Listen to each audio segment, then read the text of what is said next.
Okay, here we go. It is Monday, August 10th. It's almost 10 a.m. So, good morning, everybody. This is an attempt to go over a number of reminders for the start of the school year. This is to replace students. You'll remember that every year in the first couple of days of school, we have an assembly where Mr. Fogo and I talk to you about some reminders and talk about the different rules and things like that. This is an attempt to go over that in a video so that you have it before the start of the school year, and so that you so we're not going to be able to have an assembly of that many people in one place once the school year starts. And so we want to be able to go over all this stuff. And so I'm going to try and go through this quickly. I know it's weird. If you have questions about anything, please email me or have your parents email me at buikemad at flhsemail.org if you have any questions or anything that doesn't make sense, or if you need clarifications on anything. We will start with our security information reminders. Just remember that we want campus to be a safe place. We do have 3 armed security guards on campus at all times. One is most often placed at the Wallapai entrance gate, one at the Shield entrance gate, and then one security guard roams campus throughout the day.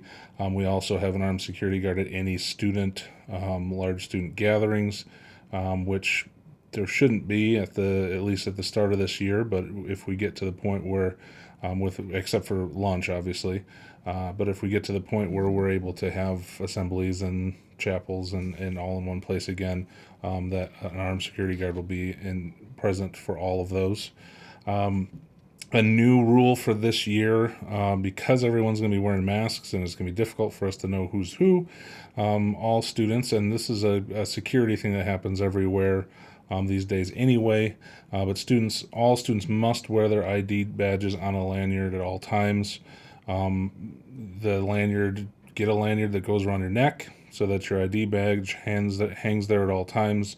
If you do the ones where they put it on your belt or something like that, and then the shirt covers it, that defeats the purpose. We need to have the ID badges showing at all times. You still are not allowed to open any gate or unauthorized door for any reason.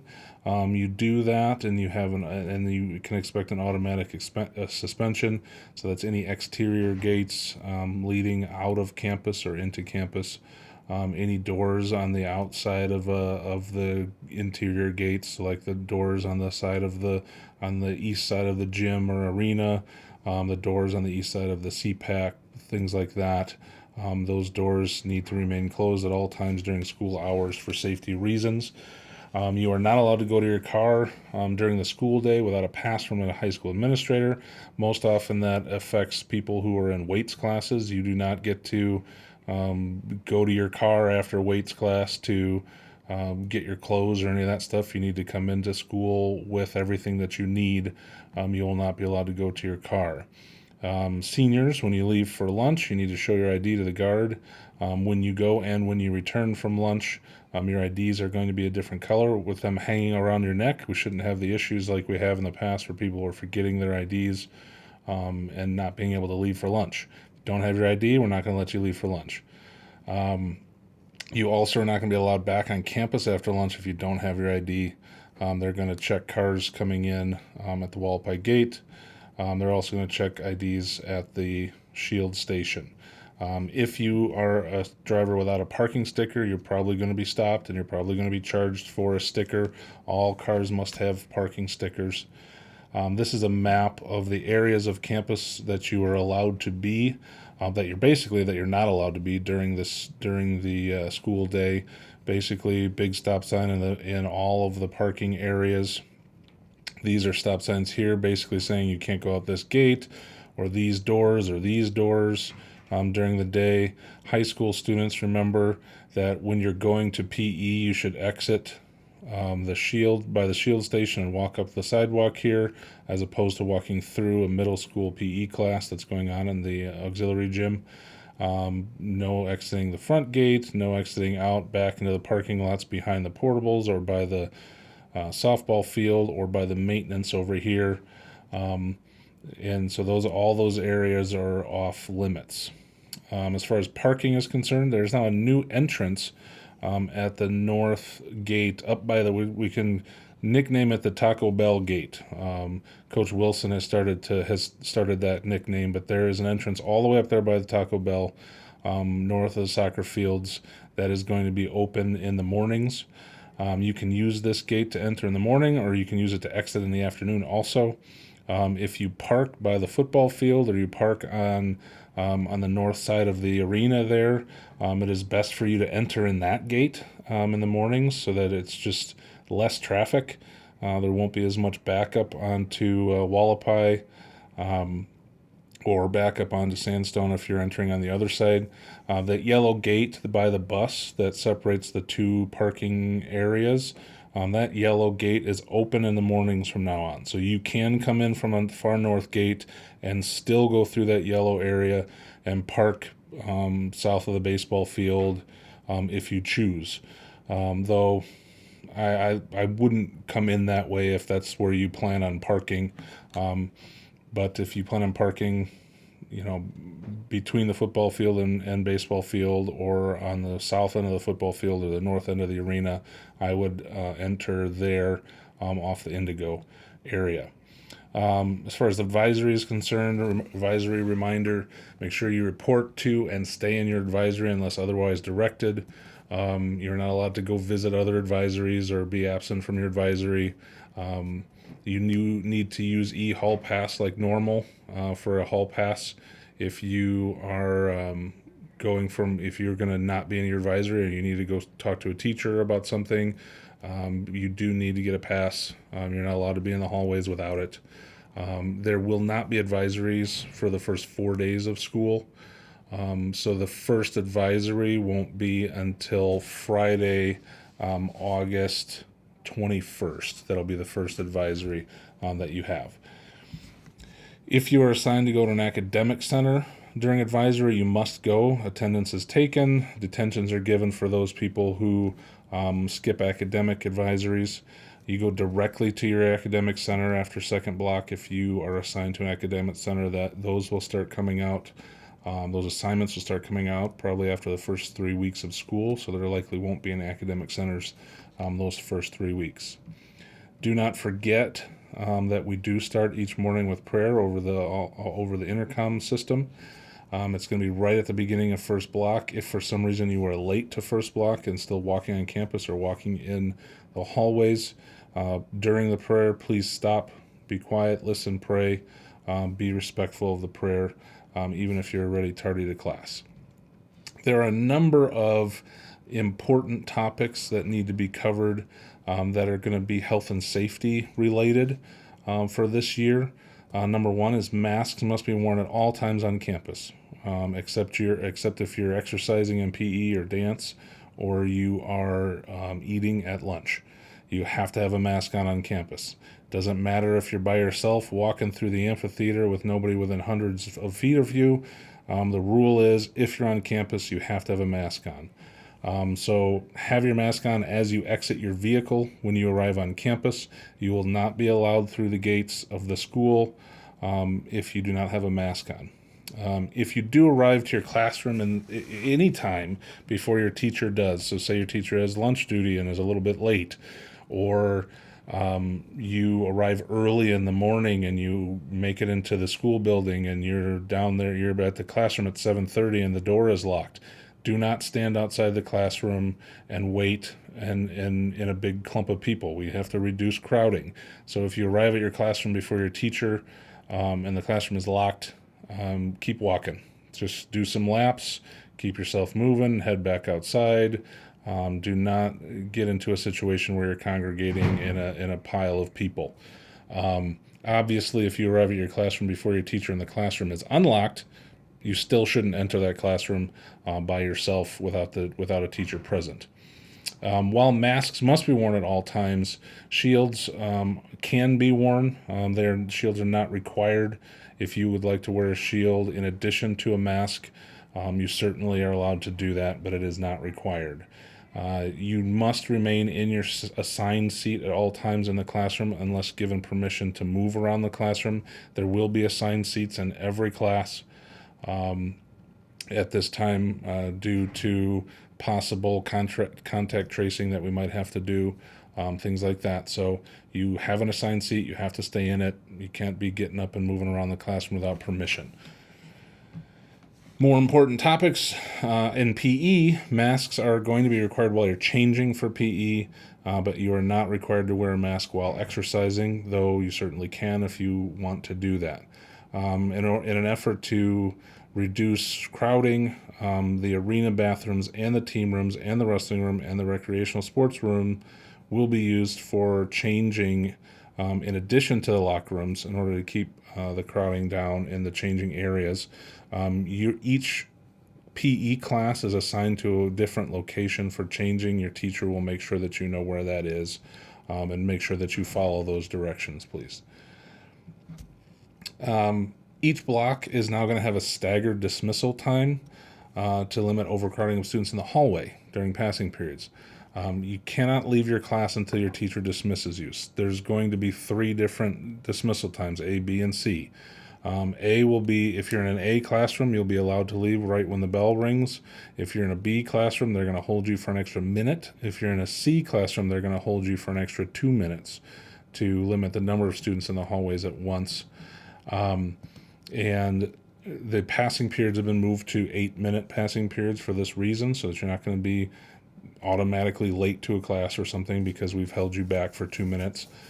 Certain hallways will be marked and enforced as one-way hallways to limit, contact and passing people in the hallway and things like that, and especially in high traffic areas of the main building. They are clearly marked. There's arrows on the floor. There's arrows on the walls. You must follow those directions.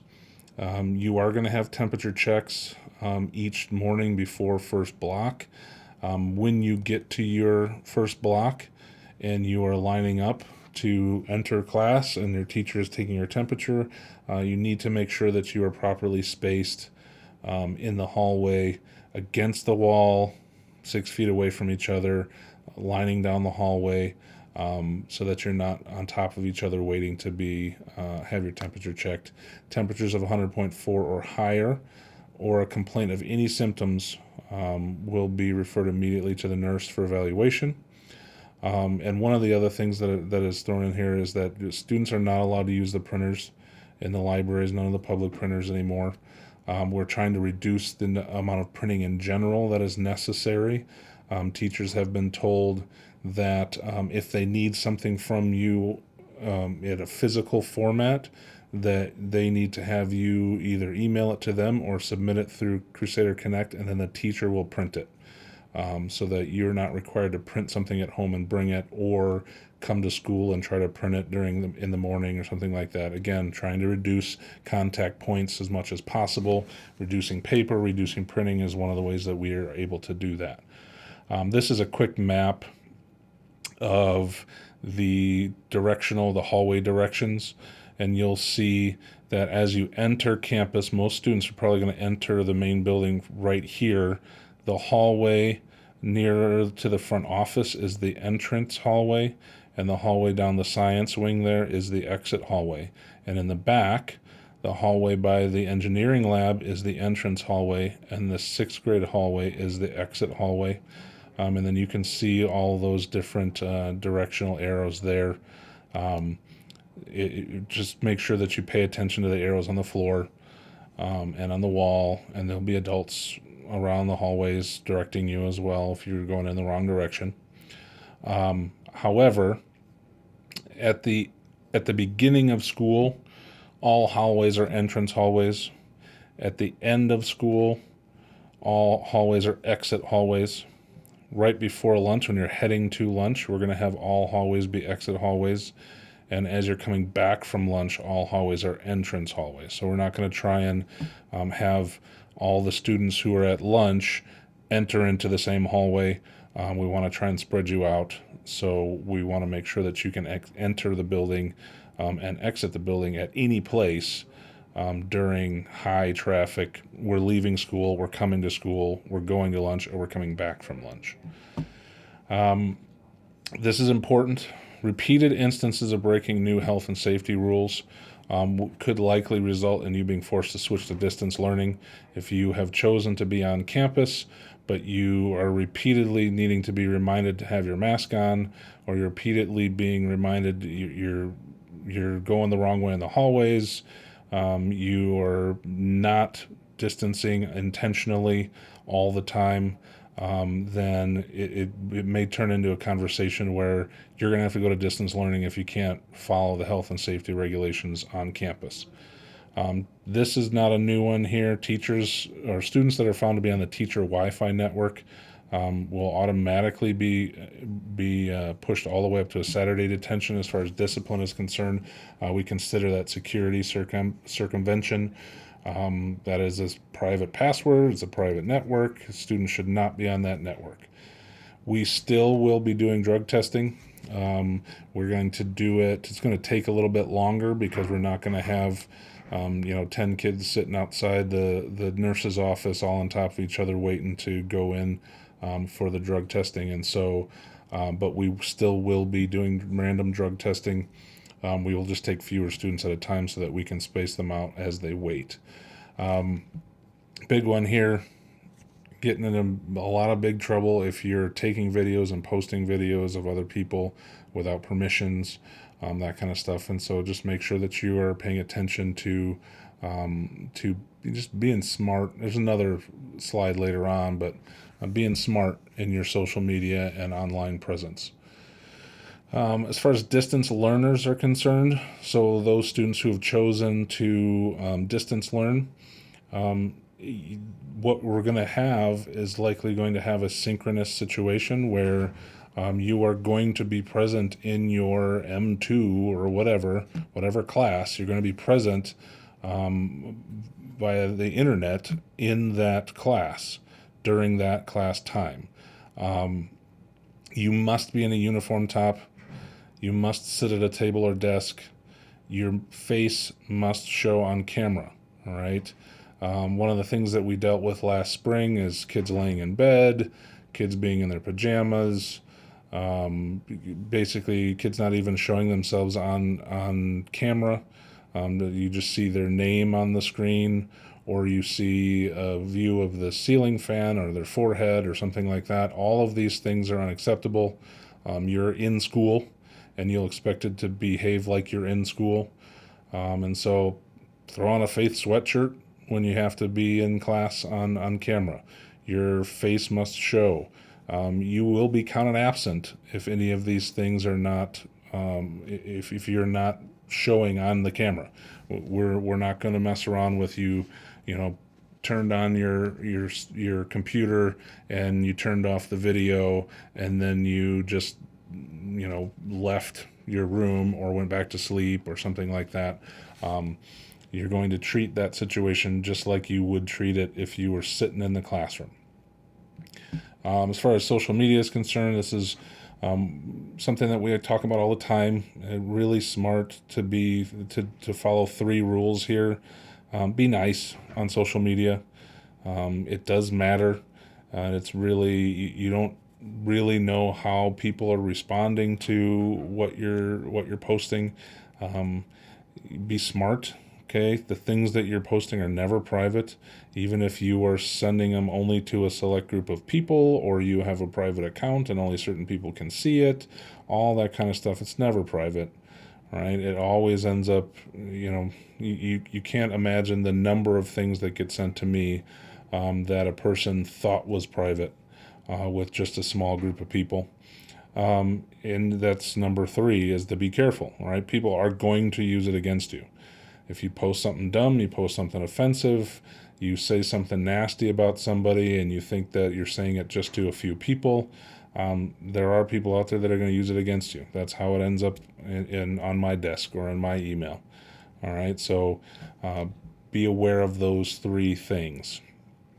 After school, unless you're at an event, a practice, a rehearsal, are in tutoring or in some sort of a club meeting, At 325, you need to be properly distanced in a pickup area.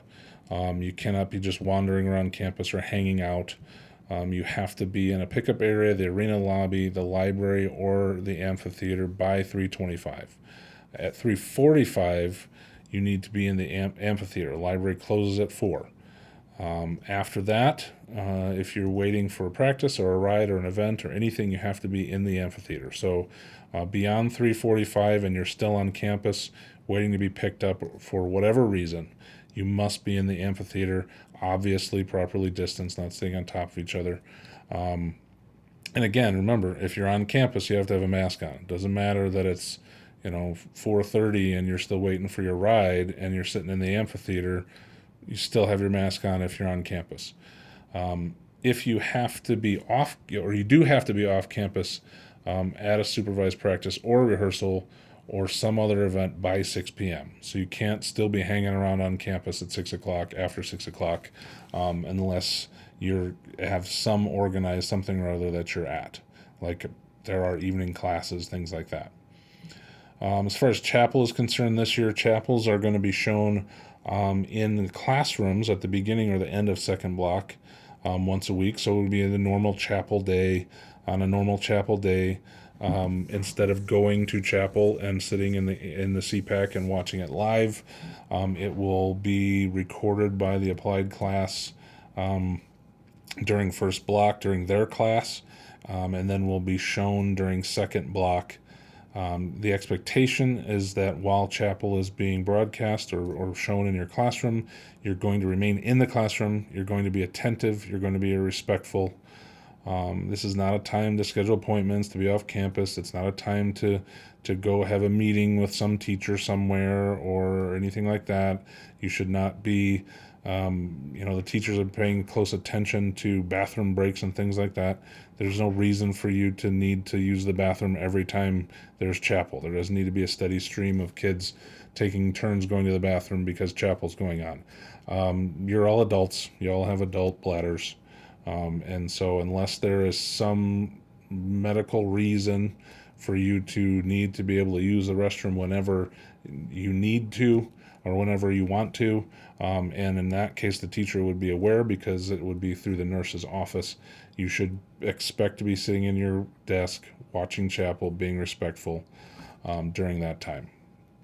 As far as lunch is concerned, there's a limited number of students that will be allowed to be in the cafeteria during lunch because of the crowding and things like that. You're not going to be able to sit all on top of each other at the tables like you have in the past to eat. So we have opened up more of campus during lunch. Students can now eat in the CPAC lobby. They can now eat in the arena lobby. There's that whole giant outdoor area behind the school by the greenhouse, by the Gaga pit area. If you have prior permission and you know that the teacher is going to be present in the class and the teacher says it's okay, a certain number of students can go to a teacher's classroom and sit and eat in there as long as they're spread out enough. And so all of those areas are going to have food purchasing stations as well, are going to be added to those areas so that you don't have to go into the cafeteria and wait in line and then walk all the way out to the CPAC lobby or all the way out to the arena lobby or something like that. There will be purchasing stations near those areas. In the cafeteria, half of the food lines will be closed down so that to limit crowding, and we're going to monitor the 6-foot distance while waiting in line to purchase food. These rules are no different. Food deliveries, students cannot order food delivery to be delivered to campus. Any deliveries that come from outside vendors are going to be turned away when they try to enter at the Walpi gate or they try to enter in the front office. We're just going to turn them away. We're not going to call you and say, hey, by the way, your food's not coming. Just know you're not allowed to order food and have it delivered to campus. Off-campus appointments, these rules are the same as well. If you do have an off-campus appointment, you must bring a note to the front office no later than that morning before school. So your parents write a note saying that you have a orthodontist appointment at 2 o'clock or something like that. You need to bring that note to the front office before school that day, no later than before school that day. The office personnel will take that note and then they will issue you a pass that you will then show to the teacher at the beginning of that block. So if I'm leaving at 2 o'clock for an orthodontist appointment, when I get to my 4th block class at 1:30 or 1:20 or whatever it is, as I walk into class, I'm going to show my pass to the teacher saying, hey, I have an appointment at 2 o'clock, so the teacher knows. And then when I leave, I have that pass in my hand, and I will need to, if I drive myself, I have to leave and go out to my car. I have to show that pass to the guard gate in order for them to allow me to go to the parking lot, or I go to the front office and show that pass because my parents have come to pick me up. Some dress code reminder stuff. Some of the big things that we see all the time, we'd like to make sure that you are paying attention to so that you can keep yourself from getting in trouble. The shorts and pants, of course, need to be either black or khaki. They need to be of the same style. The same style means that they can't have sewn on pockets. If I see a sewn on pocket, that's a dead giveaway. All right, so they can't, and the pockets have to be basically slits in the pants. You know exactly what I'm talking about. Take a look at a pair of Dickies, for instance. You do not have to wear Dickies, but they have to be the same style. All right, take a look at a pair of golf shorts or something like that. The pockets for the front pockets are slits. On the sides, they're not like jeans. They're not at the top. They're on the sides. If there are back pockets, it's not required to have back pockets. But if there are back pockets, they are slit openings in the back pockets. They are not sewn on pockets. And there's no cargo pockets or anything like that on the side of the pants. Other things that are big are, boys, you have to have your hair out of your eyes, off your collar, and your earlobes have to be showing. You can have long hair, but you need to wear it in a style that you can follow those 3 rules. Facial hair is not allowed, right? Please make sure that you're shaved, especially, and those students who are distance learning as well, right? Your face is going to be shown on the screen. If you are not shaved properly, then you are going to get a dress code violation, just as if you had shown up on campus with your goatee or whatever it is. Earrings for boys, earrings have to be posts. They cannot be hoops. They cannot be dangling or anything like that. Again, same thing goes for the distance learning students. You will be told to take out a hoop or a dangling earring or something like that and given a dress code. You're only allowed to wear T-shirts or jerseys, that kind of stuff on game days or on Fridays. Obviously, there are no game days in the first semester. We know that already until basketball starts. The winter sports will be the first season. And so you can't wear T-shirts on a Tuesday, your basketball T-shirt on a Tuesday or your football T-shirt on a Tuesday or anything like that. You can't wear your football jersey, all that kind of stuff. Fridays are spirit days, so Fridays you can wear any faith apparel, top and bottom. One of the biggest issues is people coming to school not wearing faith bottoms. They'll wear a faith sweatshirt and then they'll wear some regular old, Nike sweatpants or something like that, and that will get your dress code. And then you'll have to not be able to be in class until you can fix that. Just make sure that your bottoms are faith issued bottoms as well. With a shield or a FL or something on them. They sell tons and tons and tons of stuff stuff like that in the Shield and at the thrift store. Lots of you have various athletic shorts that you've gotten over the years, or sweatpants or any of that kind of stuff. Make sure that your bottoms are also faith issued on Fridays. Other big thing, leggings. All right, leggings are only allowed in dance classes, basically. And they're only allowed in dance class. So they are not allowed at lunch prior to dance class. They're not allowed at lunch after dance class. They're not allowed during advisory because you're on your way there or because you just came from there. You will get a dress code every time you are seen with them on, unless you were in class in a dance class. Leggings are just straight up not allowed as a part of a normal uniform. All right, last slide here is the service hour slide. Service hours are going to be reduced this year. We understand there's still issues with being able to find hours and things like that, things that you can do. So we're reducing it from 20 hours are required to 10 hours are required this year. Must be submitted by May 15th. It must be at a recognized nonprofit. Should be mainly off campus. We will allow students to volunteer on campus for 5 of those hours, but the other 5 at least need to be off campus at some other nonprofit. If we are allowed to have mission trips in the spring, say a mission trip, you go on a mission trip that'll cover all the hours that are required for you. You won't have to worry about that. And then the newest thing is there's no service hour sheets anymore. There's no sheet to fill out. It is all online now. So your hours must be logged in the online system, the Community Connect system. So you all do have a Community Connect account. You access that through your resources page on Crusader Connect. You scroll down and you find the Community Connect link there. You can click on that. There's a little video that Mr. Orr has made that shows you how to start your account, how to log the hours. Basically you're going to fill out that form, the computer or the paper form that you used to have to fill out. You're going to answer those questions on the sheet. You're going to answer the questions online on the form, and then you submit that form. A note is you must have that part filled out.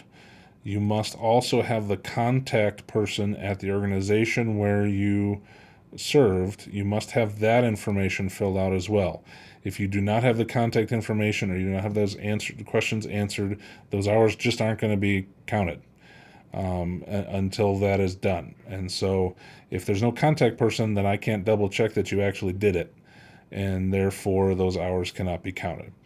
That is the end of the slides of reminders. I'm sure there's lots of stuff that's going to be coming to you guys. There's lots of changes. Please just know that we all, students and teachers and faculty and administrators and staff, we're all going to do our best. We all are learning here.